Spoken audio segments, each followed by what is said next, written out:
It was an early morning in December, and passengers were boarding Flight 392 from New York to Los Angeles. The air was thick with the usual hustle and bustle of travelers finding their seats, stowing their luggage, and settling in for the cross-country trip. Among the passengers was Darnell Carter, a distinguished black billionaire known in the business world for his innovative ventures in technology and aviation. Despite his wealth, Darnell preferred a low profile and often dressed casually. Today was no different. He wore a simple hoodie, jeans, and sneakers as he quietly boarded the plane and took his seat in first class. Darnell's fortune had been built on perseverance and vision. From humble beginnings, he had risen to own multiple successful companies, including the very airline he was now flying on. However, few people knew his face or name outside business circles. To most, he was just another passenger, which suited him just fine.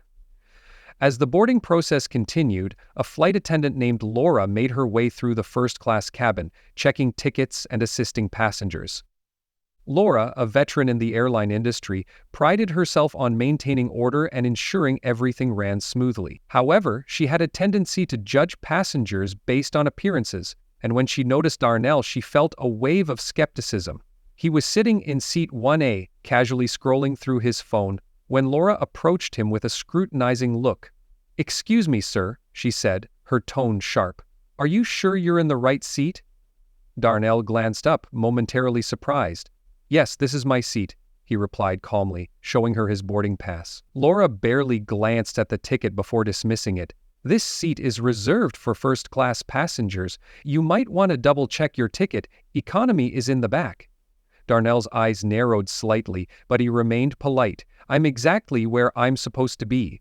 Laura huffed, her patience wearing thin. "Sir, I'm going to have to ask you to move if you don't belong here. We don't have time for delays." A few other passengers began to notice the commotion, their heads turning toward the interaction.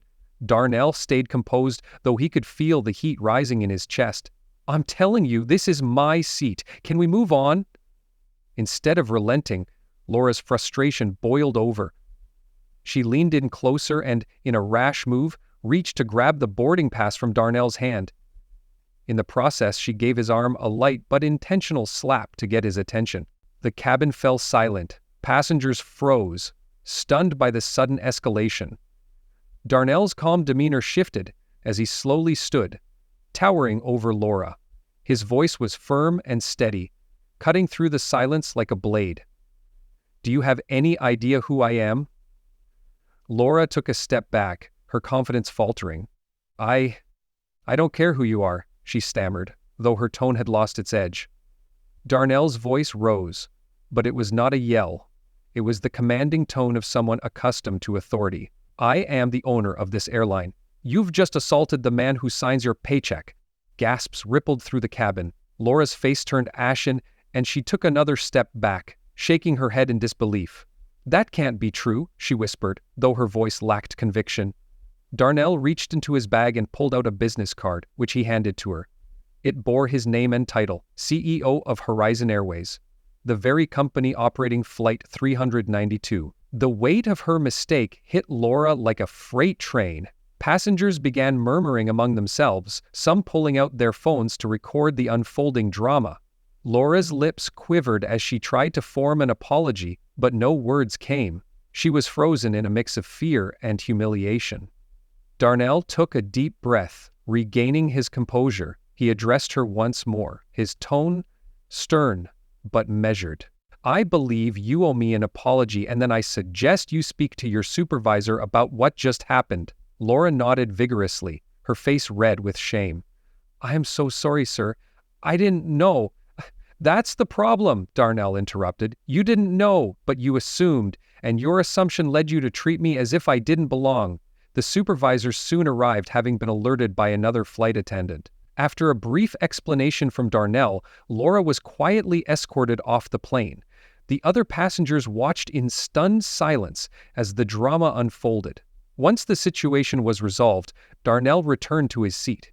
The pilot came out to personally apologize, offering assurances that the incident would be thoroughly investigated. Darnell nodded, accepting the apology with grace. As the plane took off, the atmosphere remained tense, but Darnell kept to himself, quietly reflecting. He didn't seek special treatment or attention.